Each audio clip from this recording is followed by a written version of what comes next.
Man. What the? Friend requests? Let's see here. Wait a sec.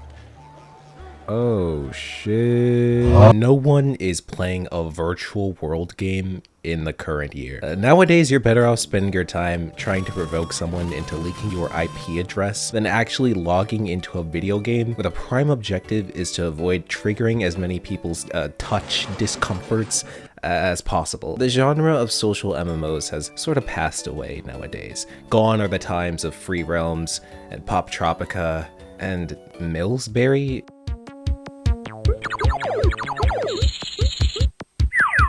But what if I were to tell you there is one virtual world that is still crawling among the ashes and rubble that was pretty much the 9/11 of virtual world games back when Club Penguin and Toontown died? One still deserving of your dollar bills. My name is Cunk, and today, fellow viewer, I come to you a wild animal on a mission to hypnotize you into spending your hard-earned capitalist dollars on a video game where you too can become monkey and frolic among other wild animals of similar wild animal nature.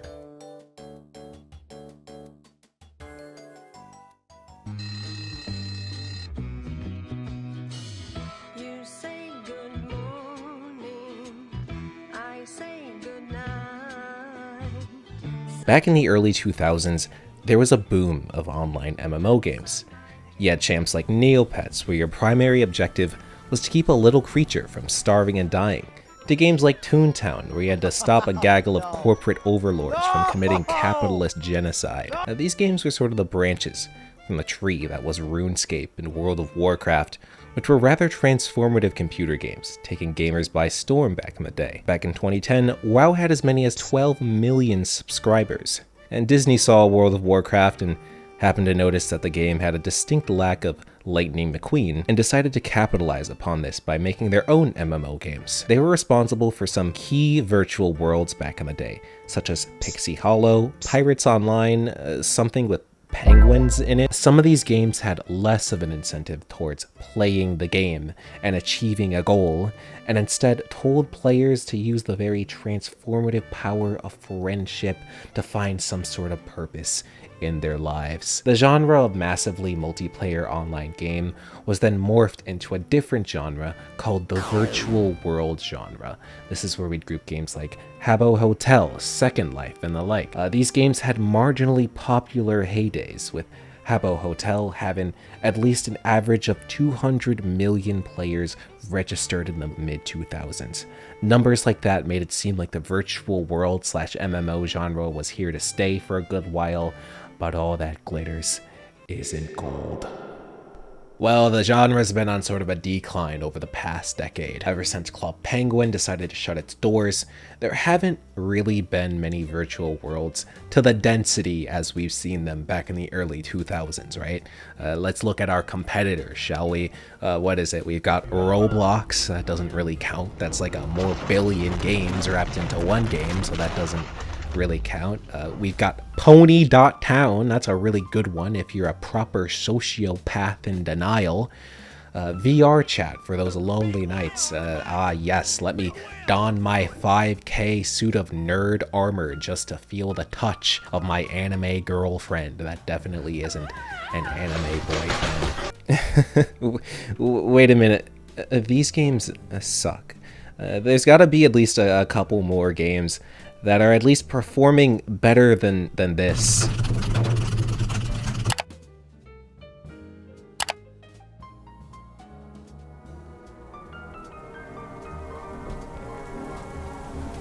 Many of these worlds have gotten pretty close and pretty decent, except for a few bad eggs, but none of them, dear viewer, offer a fraction of the experience that this game offers. Allow me to transport you. You join Jama, right? That's the name of the world. Don't ask me. It was made by this freak. You're a little giraffe or seal or whatever you decide to be, but oh shit, what do you know? You're naked, dripless, moless. So you slither your way to Jama Outfitters just to realize not only are you ugly, but you're a brokey too. You faintly consider, hey, maybe I'll grind at one of the many arcade games strewn about Seoul Arcade. But hold on there, Tiger. That guy has a shiny, edgy, long spiked collar. He must listen to 21 Pilots or a Radiohead or something. You wander to another screen, and is that an eagle appropriating a Native American culture for fashion? Well, darn, you say. They must have gotten those items from one of the 3 clothing shops in the entire game. Surely, if I just grind hard enough at the various mini games, I'll get enough cash to buy them. So you stumble your way to your very first choice, Super Sort.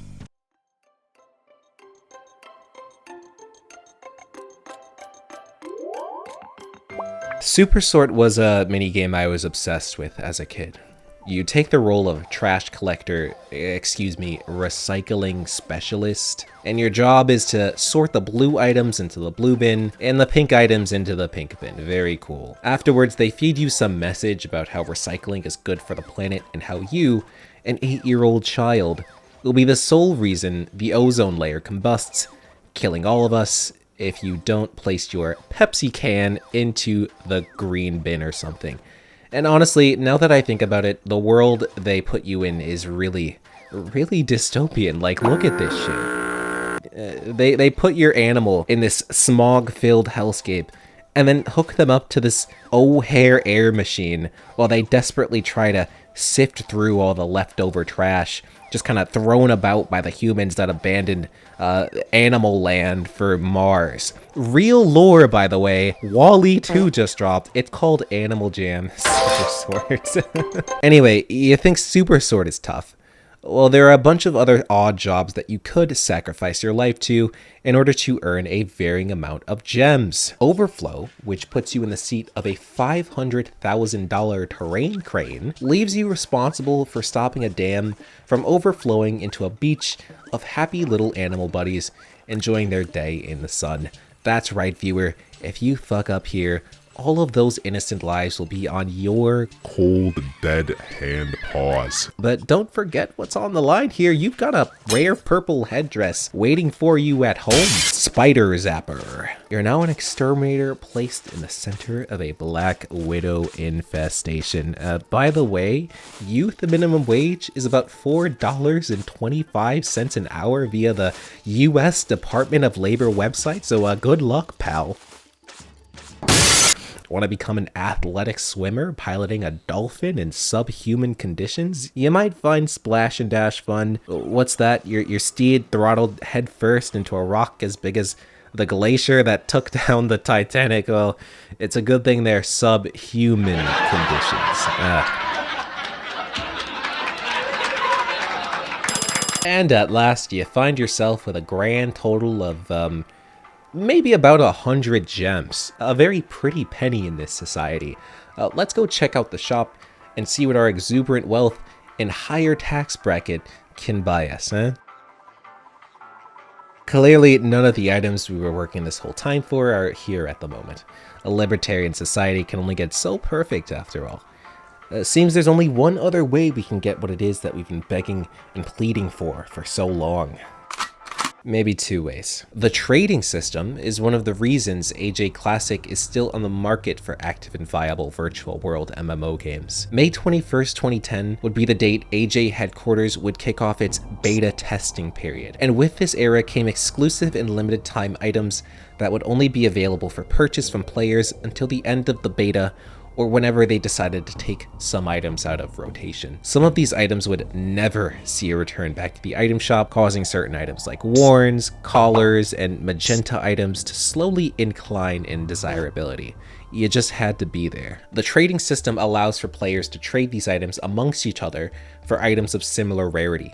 Hey man, I've been playing the game since 2010, and you seem to have a freedom hat that I wasn't able to obtain since I took a break. Why don't we trade for my red wrist? You might ask, well, how do you discern what items in your inventory hold what amount of worth on the market? Well, the Animal Jam Trading Wiki has you covered. You can get started trading through collecting these items called rims or Rare Item Mondays, which are random items labeled as rare, set to exclusively release on Monday. AJ used to create these blog posts every Monday informing players where you can find these items via their website. but they stopped updating their blog a little while ago. You can also find a shit ton of diamonds and buy rarer items through player shops, but the prices on some of these items that players charge for range from iffy to you just straight up getting scammed. Scammed out of real world money, by the way, which is just harsh. Trading was a lot of fun. There was the occasional buddy you could make that would give you pretty rare items for nothing. You could even join other dens while they were in the middle of a trade and it'd feel like you were watching a drug deal. Truly, trading has become some of the strongest glue that holds this community together, if nothing else. And if you weren't wearing an item that got handed down to you from like one of Apari's giveaways or something, God rest his soul, or F-Man22, well, were you even worth talking to? You just look like another free-to-play bot, and we can't look like one of those guys. I mean, we're better than that, right? Anyway, now that we've successfully traded our lives away, it's time to wear all the shit that we scammed, I mean traded for. Now you can wear your wares, flaunt your wealth. You're such a Chad. What do you mean you haven't bought a membership yet? Wait, are you stupid or something? You were supposed to do that by now. You know what this means? It means you scammed all of those people that you just traded with. The countless hours they must have spent trying to acquire all that hardware just for people like you to not even put it on.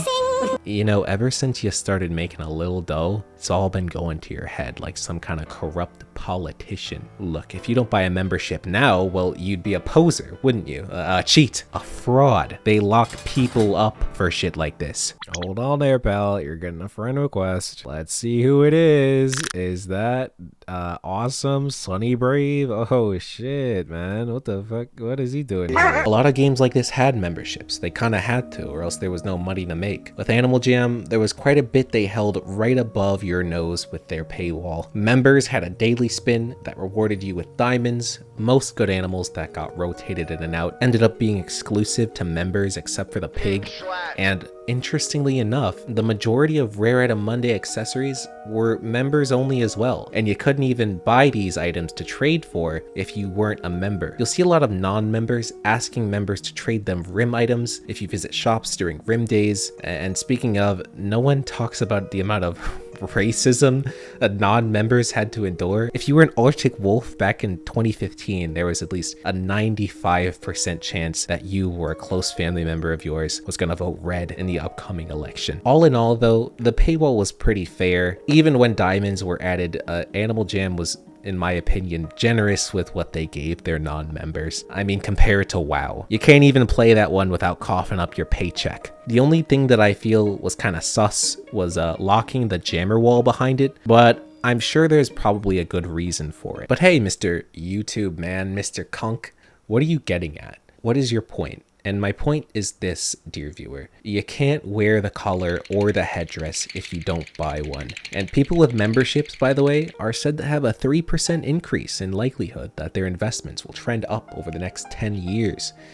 What's that? You don't have any money in stocks? Well, now you do. Seems Wildworks is a little too excitable over the whole stock thing nowadays. For those of you that don't know, well, that might be a story for another time. This game was a pretty sizable part of my childhood. All the cash I asked my mom to spend on this game probably couldn't compare to the memories I made playing it. The theater in Serapia Forest, the basement of secrets in Zyos,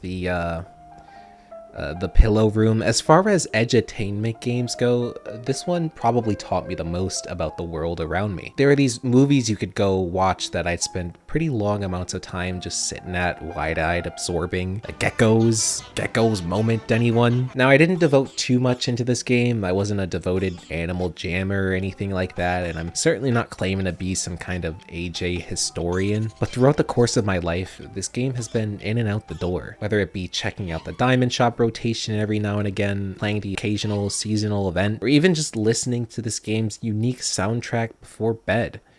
Animal Jam stayed installed on my computer for a long time, and it's not going anywhere anytime soon.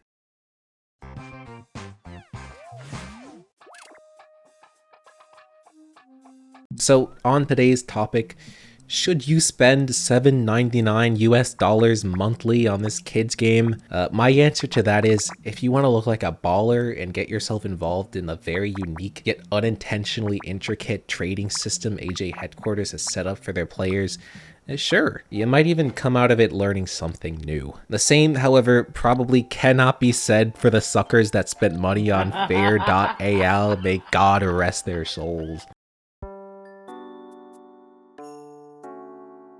Well, the sun is setting over the hilltops of Jama, and it seems like the acid I fed you is wearing off, so it might be time to wrap this thing up. But before I let you go, just whatever you do, don't spend money on the wrong game. When you go out and spread the gospel of Animal Jam to your friends and family and church congregation, make sure you tell them about Animal Jam Classic and not Animal Jam. Look, I'll be honest, the game is just a bit boring and ugly. Sure, I can see the appeal of it, and I'm sure you can too, but you're not a child. You're a grown-ass beanstalk of an adult that pays their taxes and downs their vitamins. You don't need this. You need this. Our game is just better, you know? We're like the colonists in America setting up shop in 1606, and they're like the Marxists or something. Embarrassing. Cardinals decline. By the way, she's like getting a full foot massage and we're just Yeah, we're just not even